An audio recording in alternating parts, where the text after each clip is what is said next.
بسم اللہ الرحمن الرحیم لقد سمع اللہ قول الذین قالوا ان اللہ فقیر ونحن اغنیاء صدق اللہ العظیم وصدق رسولہ النبی الکریم ان اللہ وملائکتہ یصلون علی النبی یا ایہا الذین آمنوا صلوا علیہ وسلموا تسلیما الصلاۃ والسلام علیک یا رسول اللہ وعلی آلک واصحابک یا حبیب اللہ الصلاۃ والسلام علیک یا رحمۃ للعالمین وعلی آلک واصحابک یا حتیم الانبیاء والمرسلین۔ حدیث مبارک ہے، روز محشر ایک گروہ میدان محشر میں آئے گا، ان کے چہرے اتنے روشن ہوں گے کہ چاند کی روشنی ماند پڑ جائے گی۔ چاند کی روشنی سے زیادہ روشن چہرے ان لوگوں کے ہوں گے، اور وہ لوگ نورانی کرسیوں پر آ کر بیٹھ جائیں گے۔ اہل محشر پوچھیں گے کہ یہ نبی ہیں یا فرشتے ہیں؟ بتایا جائے گا نہ یہ نبی ہیں نہ یہ فرشتے ہیں، یہ حضور کی امت کے لوگ ہیں۔ ان لوگوں سے پوچھا جائے گا تم نے ایسے کون سے عمل کیے کہ آج تمہارے ساتھ یہ سلوک ہو رہا ہے کہ تمہیں اتنی فضیلت دی گئی ہے کہ تمہارے لیے نور کی کرسیاں، نور کی نشستیں لگی ہیں؟ وہ کہیں گے ہمارے اعمال کوئی بہت زیادہ نہیں تھے، ہم پنجگانہ نماز پڑھتے تھے، اور جب اللہ کے رسول کا نام آتا تھا ہم محبت سے حضور پر درود پڑھ لیا کرتے تھے۔ حضور پر محبت سے درود پڑھنے والوں پر اللہ تعالیٰ کتنے انعام فرماتا ہے، کتنا فضل فرماتا ہے کہ لوگ اتنے حیران ہوں گے۔ پوچھا جائے گا کیا یہ نبی ہیں؟ جواب آئے گا نہیں، یہ حضور کے امتی ہیں جو حضور پر درود پڑھ لیتے ہیں۔ تو حضور پر درود پاک پڑھیں تو محبت سے پڑھا کریں۔ چند لوگ جب حضور کا نام لیا جاتا ہے تو مجبوراً پڑھ لیتے ہیں کیونکہ وعید بھی ہے، تو وعید ذہن میں رکھ کے کہ حضور نے وعید اس کے بارے میں سنائی ہے تو درود پڑھ لیتے ہیں۔ درود پاک پڑھیں تو محبت سے پڑھیں، شوق سے پڑھیں، اور اس نیت سے پڑھیں ہم پڑھیں گے اللہ کے رسول سن رہے ہوں گے۔ اللہ کریم ہمیں عمل کرنے کی توفیق عطا فرمائے۔ آج جمادی الثانی کا دوسرا جمعۃ المبارک ہے۔ چند گھڑیاں آج اس ہستی کا ذکر کر رہا ہوں جن کا ذکر کرنا باعث نجات ہے۔ اس ہستی کا ذکر کر رہا ہوں جو ثانی اثنین ہے، جو یار غار مصطفیٰ ہیں اور یار مزار مصطفیٰ ہیں۔ اس ہستی کا ذکر کر رہا ہوں جو خلیفۃ الرسول بلا فصل ہیں۔ اللہ تعالیٰ مجھے ان کا ذکر کرنے کی توفیق عطا فرمائے اور ان کی زندگی سے ہمیں کچھ سیکھ کر عمل کرنے کی توفیق عطا فرمائے۔ سیدنا صدیق اکبر کی شان کیا ہے؟ اللہ اپنے بندے صدیق سے کتنی محبت فرماتا ہے۔ اللہ تعالیٰ نے ایک دن جبریل امین کو بھیجا۔ جبریل حضور کی بارگاہ میں آئے، یا رسول اللہ صلی اللہ علیہ وآلہ وسلم، حضور اللہ آپ پر سلام بھیجتا ہے، اور حضور اللہ صدیق اکبر کو سلام بھیجتا ہے۔ حضور نے صدیق اکبر کو سلام دیا۔ جبریل امین کہنے لگے یا رسول اللہ صلی اللہ علیہ وآلہ وسلم، حضور صدیق اکبر سے پوچھیں کیا ان کے دانت کا درد ٹھیک ہو گیا ہے؟ رب تعالیٰ پوچھ رہا ہے کہ کیا دانت کا درد ٹھیک ہے؟ اب کیا خیال ہے، رب تعالیٰ کو نہیں پتہ؟ اللہ کو تو ہر چیز کا پتہ ہے، لیکن جبریل کو کیوں بھیج کر پوچھا جا رہا ہے؟ اس لیے کہ امت کو پتہ چل جائے صدیق اکبر کوئی عام ہستی نہیں، اللہ کے نزدیک محبوب ترین ہستی صدیق اکبر ہے۔ حضور نے کہا صدیق تمہارے دانت کا درد کیسا ہے؟ صدیق اکبر نے عرض کیا یا رسول اللہ اللہ کا شکر ہے دانت کا درد ختم ہو گیا۔ حضور نے پوچھا صدیق دانت کا درد کب سے ہے؟ اب ذرا دل کے کانوں سے سنیں۔ صدیق اکبر عرض کرنے لگے یا رسول اللہ 5 سال ہو گئے ہیں دانت کا درد ہے، لیکن اللہ کا شکر ہے اب ٹھیک ہوں میں۔ حضور نے کہا صدیق مجھے بتا دینا تھا، میں تمہارے لیے اللہ کی بارگاہ میں دعا کر دیتا، تمہارے دانت کا درد ٹھیک ہو جاتا۔ اب عاشقوں کے لیے جملہ ہے. صدیق اکبر نے جواب کیا دیا؟ آپ نے کہا یا رسول اللہ صلی اللہ علیہ وآلہ وسلم، حضور یہ دانت کا درد مجھے اللہ نے دیا تھا، میں نہیں چاہتا تھا کہ اللہ کی شکایت میں آپ کے سامنے لگاتا. میں ایک محبوب کی شکایت دوسرے محبوب کے سامنے کیسے لگا سکتا تھا، اس لیے حضور میں نے آپ کو نہیں بتایا. آج تھوڑی سی ہمارے پر کوئی مشکل آ جائے نا، پریشانی آ جائے تو شکوے شروع ہو جاتے ہیں، ہم باتیں کرنا شروع ہو جاتے ہیں. میرے ساتھ ہی ایسے ہونا تھا، یہ آزمائش میرے پر ہی آنی تھی، میرے ساتھ ہی ہر دفعہ ایسے کیوں ہوتا ہے. میں کہتا ہوں ایک لمحے کے لیے ذرا رک کے اس بات کو درست کر لیں. ہماری یہ اوقات نہیں کہ ہمارے پہ آزمائشیں آئیں. آزمائشیں تو ان کاملین پہ آتی ہیں جو آزمائشوں کے قابل ہوتے ہیں. آزمائشیں تو خلیل اللہ جیسوں پہ آتی ہیں. آزمائشیں تو اللہ کے رسولوں پر آتی ہیں، اللہ کے مقربین پر آتی ہیں. آزمائشیں ان پر آتی ہیں جو کامل ہوتے ہیں. ہمارا تو حال یہ ہے، ایک لمحہ نہیں لگتا، ایک لمحے میں ہمارا دل پھر جاتا ہے، بدل جاتے ہیں ہم. آزمائشیں ان کاملین پر آتی ہیں جو آزمائش آنے کے بعد بھی پختہ دم رہیں، جو لڑکھڑائیں نہیں. اور ہمارا حال ہے کہ ایک لمحہ نہیں لگتا، ہمارا قلب پھر جاتا ہے. آزمائشیں آتی ہیں تو اللہ کے رسول کے، حضور کے صحابیوں پر آتی ہیں. حضور کے صحابی ہیں جناب عبداللہ.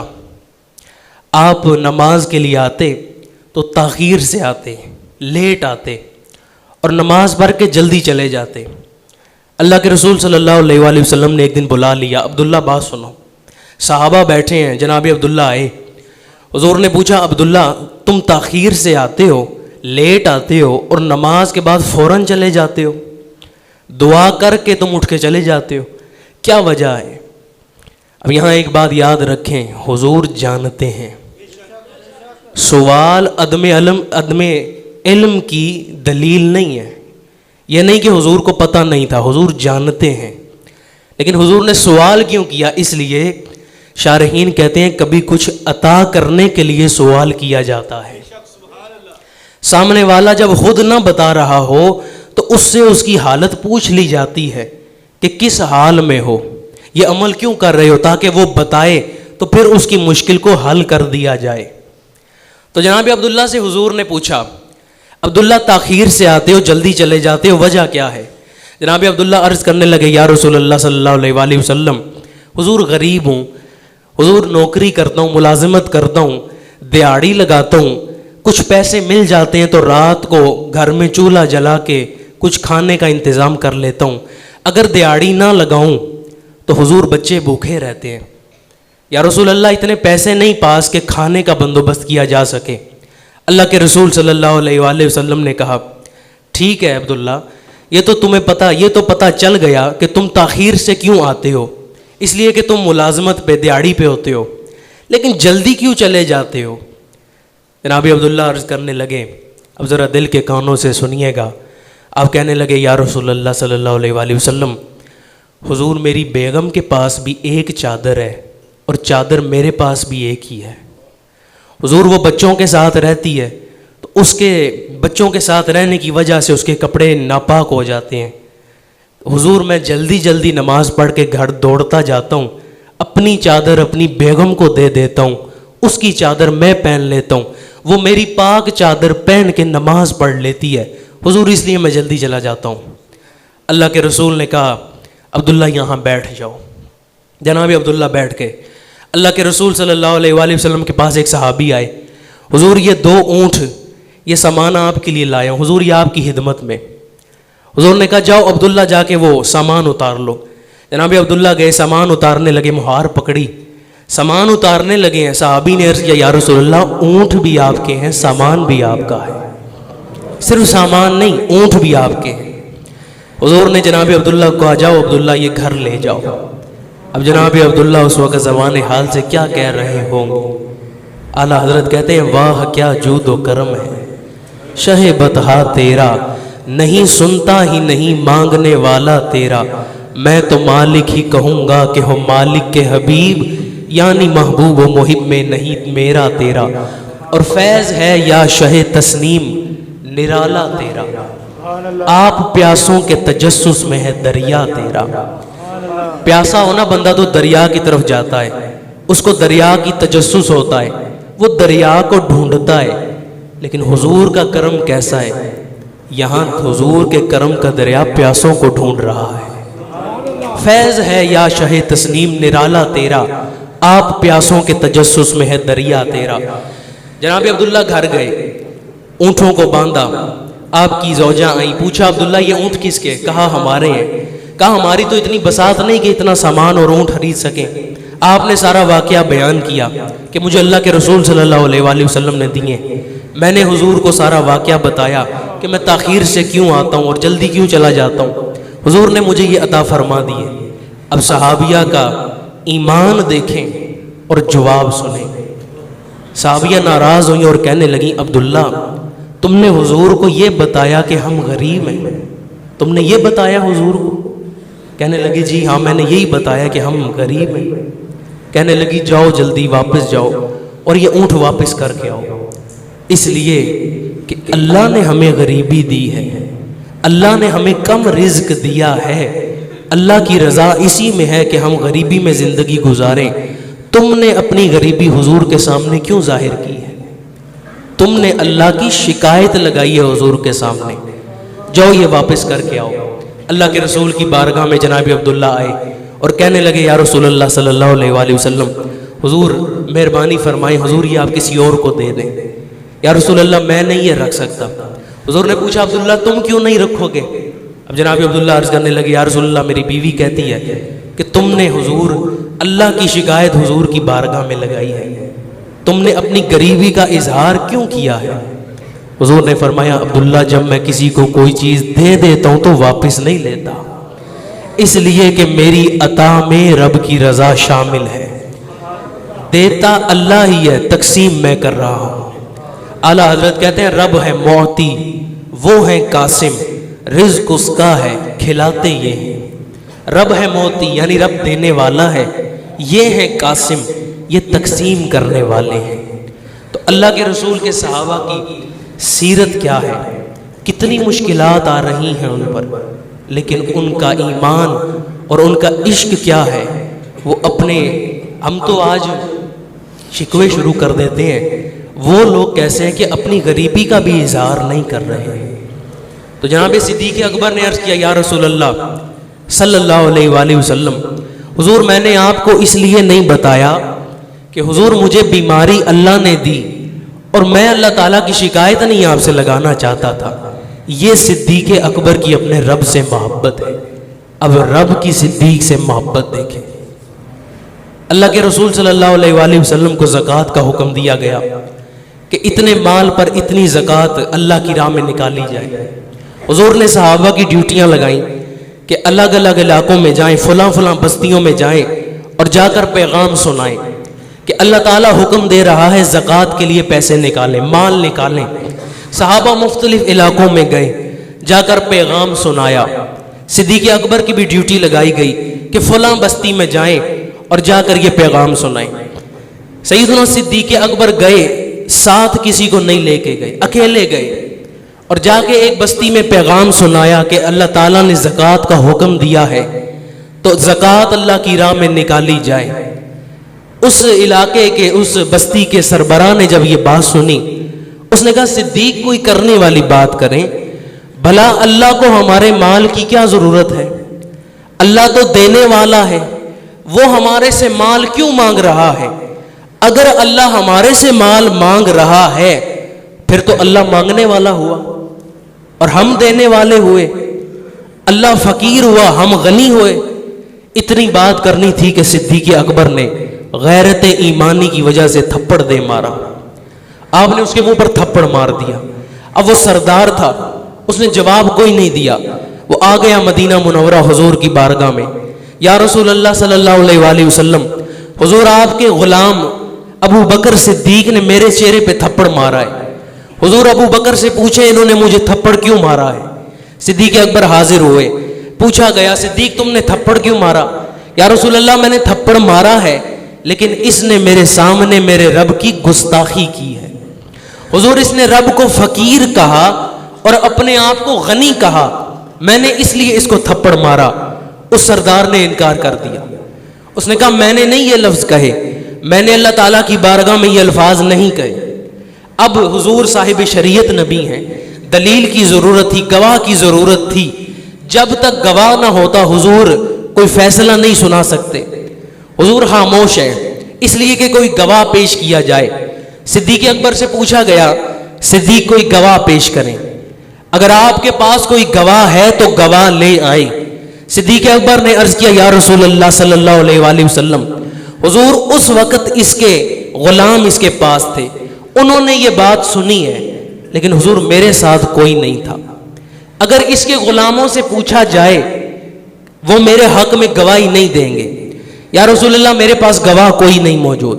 اب حضور اعلان نہیں فرما رہے، کوئی بات کوئی حکم نہیں سنا رہے، خاموشی طاری ہے۔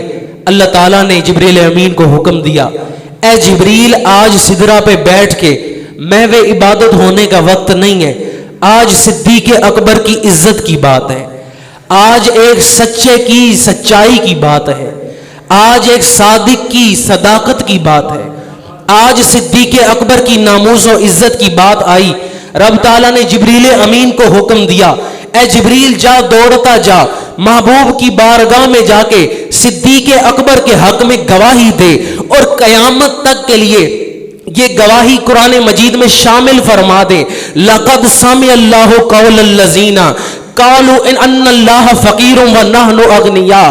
اللہ تعالیٰ نے قرآن مجید میں فرما دیا آج صدیق اکبر کی کوئی گواہی دیتا ہے یا نہ دے، کوئی دیتا ہے تو دے، نہیں دیتا نہ دے، اللہ خود صدیق کی گواہی دے گا۔ کسی نے سنے یا نہیں سنا اس سے کسی کو پرواہ نہیں، اللہ نے خود سن لیا۔ لقد سمع اللہ، تحقیق اس بات میں شک نہ کرنا، اللہ نے خود سنا ان لوگوں کے قول کو جنہوں نے یہ کہا کہ صدیق اکبر کے سامنے، جنہوں نے رب کے بارگاہ میں یہ کہا کہ اللہ فقیر ہے اور ہم غنی ہیں، اللہ مانگنے والا ہے ہم دینے والے ہیں۔ صدیق اکبر کی شان ہم جیسے کیا بیان کریں۔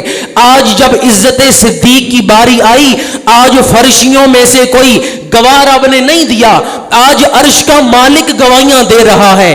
آج گواہی دینے کی باری آئی تو عرش کا مالک گواہی دے رہا ہے، مخلوق نہیں بلکہ خالق کائنات گواہی دے رہا ہے۔ اور حضور گواہی نہیں دے رہے، جبریل امین آ کے اللہ کی گواہی دے رہا ہے، اس لیے کہ قیامت تک اگر صدیق اکبر کی صداقت پر کوئی انگلی اٹھاتا ہے تو وہ قرآن کی اس آیت کو پڑھ لے کہ صدیق اکبر کی سچائی بیان کرنے کے لیے اللہ مخلوق کو نہیں بلکہ خالق کائنات خود صدیق کی گواہیاں دیتا ہے۔ اعلیٰ حضرت اسی لیے ان کی شان بیان کرتے ہیں، سید اعلیٰ حضرت ان کی شان بیان کرتے کہتے ہیں یا رسول اللہ صلی اللہ علیہ وآلہ وسلم، اللہ نے جو صدیق اکبر کے دل میں اللہ نے جو سوز دیا وہ سوز ہمیں بھی عطا فرما۔ اور علامہ اقبال نے بھی یہی بات فرمائی، تڑپنے بھڑکنے کی توفیق دے، دل مرتضیٰ سوز صدیق دے، جگر سے وہی تیر پھر پار کر، تمنا کو سینوں میں بیدار کر، تڑپنے بھڑکنے کی توفیق دے، دل مرتضیٰ سوز صدیق دے۔